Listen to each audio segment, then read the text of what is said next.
الحمد لله حمدا كثيرا طيبا مباركا فيه كما يحب ربنا ويرضى. أشهد أن لا إله إلا الله وحده لا شريك له، وأشهد أن محمدا عبده ورسوله خاتم الأنبياء والمرسلين. اللهم صل وسلم وبارك على محمد وعلى آله وأصحابه ومن تبعهم بإحسان إلى يوم الدين. أما بعد، فيا عباد الله، أوصيكم ونفسي بتقوى الله، فقد فاز المتقون. قال الله تعالى في كتابه الكريم: أعوذ بالله من الشيطان الرجيم، بسم الله الرحمن الرحيم. يا أيها الذين آمنوا اتقوا الله حق تقاته ولا تموتن إلا وأنتم مسلمون. وقال أيضا: يا أيها الناس اتقوا ربكم الذي خلقكم من نفس واحدة وخلق منها زوجها وبث منهما رجالا كثيرا ونساء واتقوا الله الذي تساءلون به والأرحام إن الله كان عليكم رقيبا. Jemaah yang dirahmati Allah Subhanahu wa taala, alhamdulillah, puji dan syukur marilah kita panjatkan kehadiran Allah Subhanahu wa taala atas nikmat yang diberikan kepada kita sehingga kita dapat melaksanakan ibadah salat Jumat berjamaah. Kemudian salawat dan salam tak lupa kita haturkan kepada uswatun hasanah Nabi besar Muhammad sallallahu alaihi wasallam, kepada keluarganya, kepada para sahabatnya dan para pengikutnya termasuk kita. Maka sepantasnya lah kita menghadiahkan doa kepada beliau berupa Allahumma salli ala Muhammad wa ala ali Muhammad. Marilah kita senantiasa meningkatkan ketakwaan kepada Allah Subhanahu wa taala dengan menjalankan perintah-perintahnya dan menjauhi segala larangannya. Karena ketakwaan adalah bekal terbaik menuju keselamatan dunia dan akhirat. Jemaah yang dirahmati Allah Subhanahu wa taala, pada kesempatan khutbah Jumat kali ini marilah kita renungkan tentang bahaya istidraj, yaitu nikmat yang diberikan Allah Subhanahu wa taala kepada seseorang padahal dia terus-menerus bergelimang dosa dan maksiat. Banyak orang yang menyangka bahwa ketika hidupnya terasa lancar, hartanya bertambah, usahanya maju, jabatannya naik, maka itu pasti tanda Allah ridho kepadanya. Padahal belum tentu, karena bisa jadi itu adalah istidraj. Allah Subhanahu wa taala berfirman di dalam Al-Qur'an, "Falamma nasu ma dzukkiru bihi fatahna 'alaihim abwaaba kulli syai' hatta idza farihu bima utu akhadnahum baghtatan fa idza hum mublisun. Allah mengatakan di dalam Al-Qur'an, tatkala mereka melupakan peringatan yang telah diberikan kepada mereka, kami pun membukakan semua pintu kesenangan untuk mereka, hingga ketika mereka bergembira dengan apa yang telah diberikan kepada mereka, kami siksa mereka secara tiba-tiba. Maka ketika itu mereka terdiam putus asa. Quran Surah Al-An'am ayat 44. Ayat ini menjelaskan bahwa terkadang Allah Subhanahu wa taala memberikan kelapangan dunia kepada orang yang terus berbuat dosa. Namun kelapangan itu bukanlah suatu kemuliaan, melainkan jebakan sebelum datangnya azab dari Allah Subhanahu wa taala. Rasulullah sallallahu alaihi wasallam bersabda, "Idza ra'aita Allah yu'til ba'da min ad-dunya ala ma'asih ma yuhibbu fa innama huwa istidraj." Rasul mengatakan, apabila engkau melihat Allah memberikan kenikmatan dunia kepada seorang hamba, padahal dia terus berbuat maksiat, dia terus berbuat dosa, maka sesungguhnya itu adalah istidraj. Hadis riwayat Ahmad.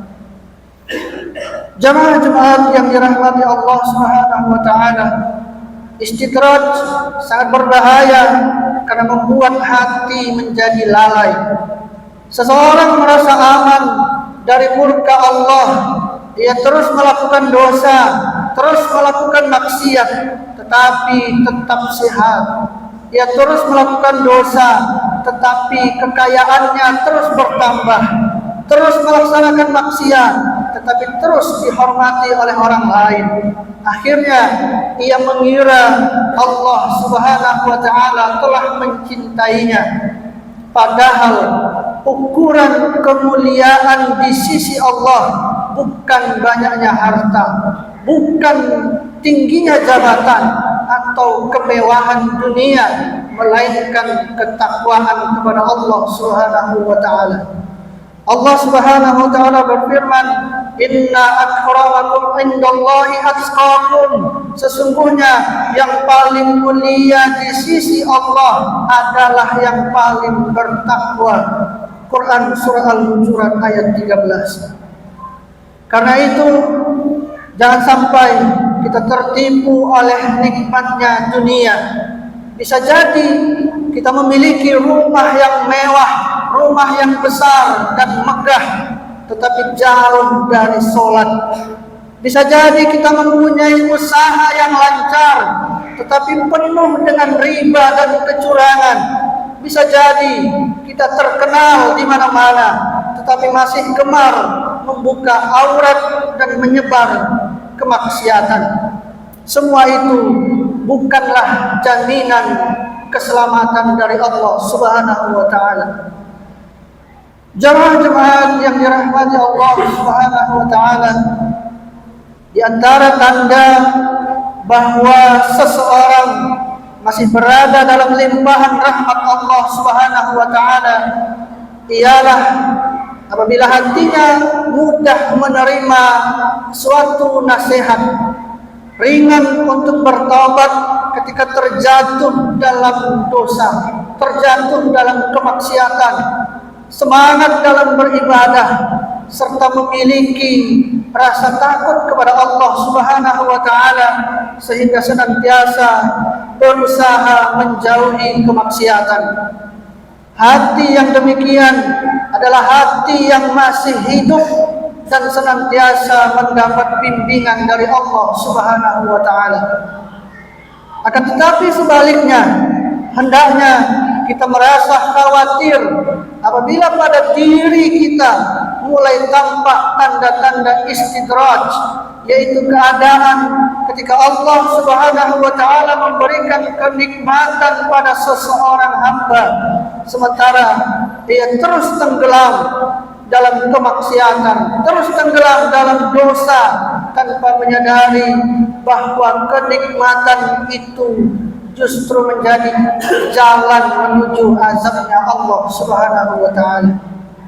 Di antara tanda-tanda istidraj adalah yang pertama, semakin banyak melakukan dosa, tetapi hati tidak lagi merasa bersalah, seolah-olah kemaksiatan telah menjadi sesuatu yang biasa. Kemudian tanda yang kedua, sulit untuk menerima sebuah nasihat. Ketika diingatkan kepada kebenaran, justru muncul rasa enggan, muncul rasa marah, atau mencari berbagai alasan untuk membenarkan diri. Tanda yang ketiga adalah merasa bangga dengan kemaksiatan yang ia perbuat, bahkan menceritakan dosa-dosanya kepada orang lain tanpa adanya rasa malu sedikit pun. Tanda istidraj yang keempat, lalai dalam beribadah, namun tetap merasa hidupnya baik-baik saja, sehingga mengira bahwa kelapangan hidup adalah tanda keriduan Allah Subhanahu wa taala. Dan tanda yang kelima adalah merasa aman dari azab Allah, padahal tidak ada yang merasa aman dari makar dan azab Allah kecuali orang-orang yang merugi. Jamaah Jumat yang dirahmati Allah Subhanahu wa taala, itulah 5 tanda istidraj ketika seseorang mulai lemah imannya kepada Allah Subhanahu wa taala. Marilah kita segera bertaubat sebelum terlambat. Jangan kita menunggu musibah datang, jangan kita menunggu sakit parah, dan jangan kita menunggu ajal menjemput kita. Allah Subhanahu wa taala berfirman, "Wa tubu ilallahi jami'a ayyuhal mu'minun la'allakum tuflihun." Allah mengatakan, bertaubatlah kalian semua kepada Allah, wahai orang-orang yang beriman, agar kalian beruntung. Quran surah An-Nur ayat 31. Dan marilah kita memperbanyak syukur atas nikmat yang telah diberikan oleh Allah Subhanahu wa taala dengan cara menggunakannya untuk taat kepadanya. Harta yang kita miliki saat ini kita gunakan untuk bersedekah. Ilmu yang ada pada diri kita gunakan untuk berdakwah. Tenaga kita gunakan untuk beribadah, dan jabatan yang sekarang kita jabat kita gunakan untuk amanah. Jangan sampai nikmat yang Allah berikan justru menjauhkan kita dari Allah Subhanahu wa taala. Rasulullah sallallahu alaihi wasallam mengajarkan agar kita senantiasa berdoa, Allahumma la taj'alid dunya akbar hammina wa la mablagha ilmina. Ya Allah, jangan jadikan dunia sebagai tujuan terbesar kami dan puncak ilmu kami.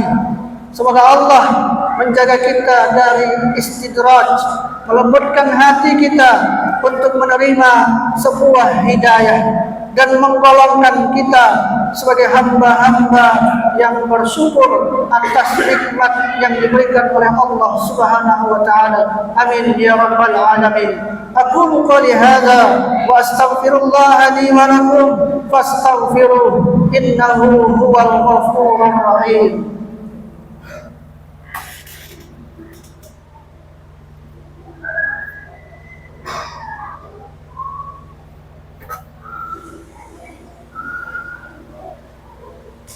Alhamdulillah ala ihsanihi wa syukru lahu ala taufiqihi wa imtinanih, wa asyhadu an la ilaha illallah wahdahu la syarika lah, wa asyhadu anna Muhammadan abduhu wa rasuluh